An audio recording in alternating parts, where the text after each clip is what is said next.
in HD.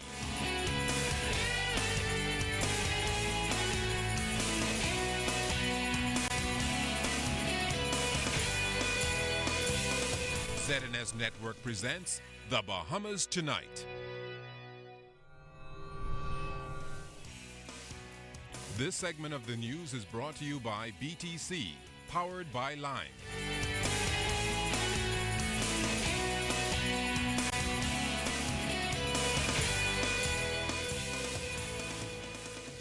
Police are looking into the circumstances surrounding an early morning shooting in western New Providence, which has left a man dead.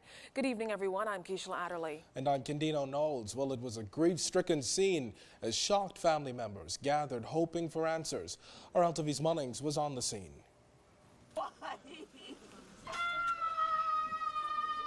One by one, family members of the victim of Friday's shooting incident assembled at the scene on Ferguson Way and Tiana's Crescent in Chippenham in shock and disbelief. A number of neighbors and onlookers also watched police as they gathered details of the matter for their initial investigation. Coroner Linda Virgil arrived around 10 o'clock Friday morning and inquired to police about what exactly happened. The police's press liaison officer, Inspector Chrislyn Skippings, confirmed to reporters that they learned about the shooting incident shortly after 9 o'clock Friday morning and that the victim was believed to be in his late 20s or early 30s. But she was tight-lipped on any other details, like whether or not the family had officially identified the body at the scene. Can you say whether or not this is a suicide and exactly which part of the body was the gunshot injury received? At this particular time, I'm going to limit my comments to informing that it is a shooting incident. We are actively investigating, and so as soon as we're able to classify this particular incident, we will pass that information on to you. So at present, we haven't classified this particular incident. ZNS News learned that the victim, identified by friends as Jamal Kemp, was a quiet person. Immediate family members informed us that he worked 2 jobs, as a manager at Compass Point and as an employee of the Albany Project's restaurant Footprints. But they say the father of 2 young children was experiencing stress. It's on that note that police officials want to once again encourage any individual nationwide who may be experiencing a distraught situation to seek help immediately. We have the Community Counseling Assessment Center. We have the Crisis Center. You have pastors. You have guidance counselors. You have family members. There may be other persons in society who you look up to who can provide you with the needed advice that can help you through this time. There's no reason to give up. LTV's Munnings for the ZNS News Network. Coroner Linda Virgil was on the scene of this morning's shooting incident. Reporters used the opportunity to try and get more information surrounding the investigation into the deaths of those 2 men who were found dead in police custody. But again, Coroner Virgil remained mum on releasing details, as all she indicated was that an active investigation into all incidents continue, and she refused comment any further. ZNS News asked the coroner whether or not she's concerned about the high-profile attention to these cases. All persons ought to be interested in anything that occurs. Whether it is within this country or any other country. Publicity is something that actually it is people inquiring and wanting to know what has happened, what is going to happen, and what will happen. And I invite and encourage all persons to come to the coroner's office. We're located at Victoria Gardens. Now, Coroner Virgil reasoned that she can't release any details of the case because it could damage the judicial process. Our system, we hold an inquest with a jury. That jury pool must be picked from persons within this country. And if I were to speak to the system, what you will find happening is that those very same persons will come with made-up minds, perhaps. So that is why I prefer not to comment at all on the actual process. But the question is very relevant, and it will be answered once the inquest begins.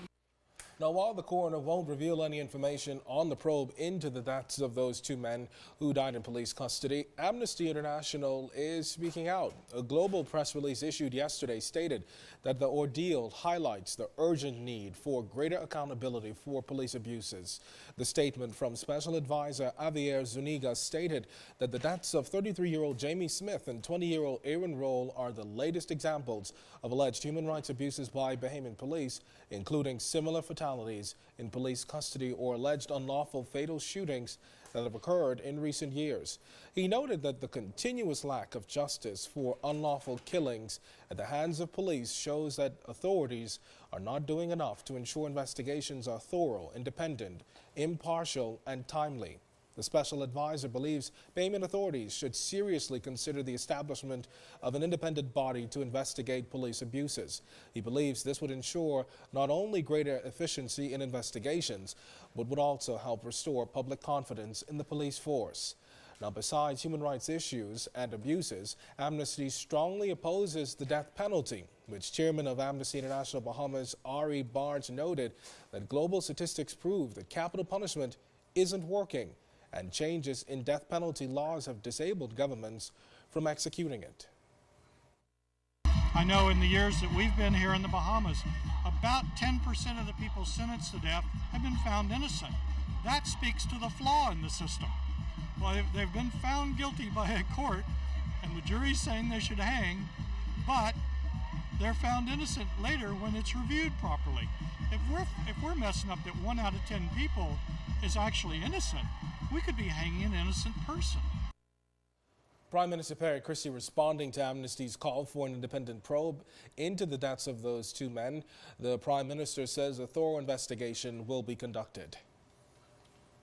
The Commissioner of Police, the Minister of National Security, the government of the Bahamas, all of us truly understand that when people are in custody, it is expected that they will be treated in a manner that is consistent with the civilization we have, and that is where violence is not inflicted on them.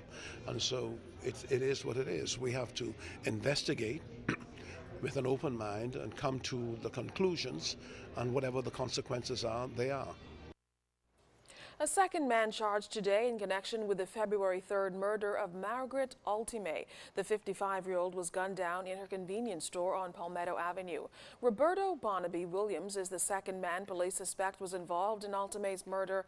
The 31-year-old was not only charged with that murder, though, but attempted robbery as well. The charges didn't stop there for Williams today, who pleaded his innocence with Chief Magistrate Roger Gomez. He was also slapped with an attempted murder charge for his alleged attempt to kill Experience Saimi. Barnaby Williams was not required to enter a plea to the charges. Well, just yesterday, 38-year-old Dion Bryce was charged with Altime's murder and the attempted murder of Experience Saimi as well, but he was brought back to court today to face an armed robbery charge. Bryce was also not required to enter a plea to that charge. The case will proceed via a voluntary bill of indictment on July 1st, which will fast-track the case to the Supreme Court. Until then, both men have been remanded to Her Majesty's prison.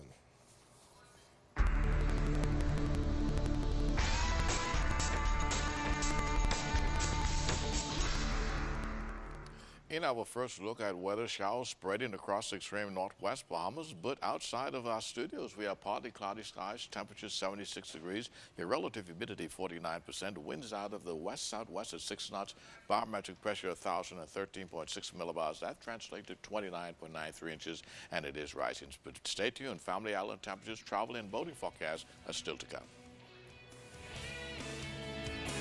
A grand ceremony at LPIA today. We'll tell you why coming up. And a new member of the upper chamber sworn in today. You're watching the Bahamas Tonight in HD.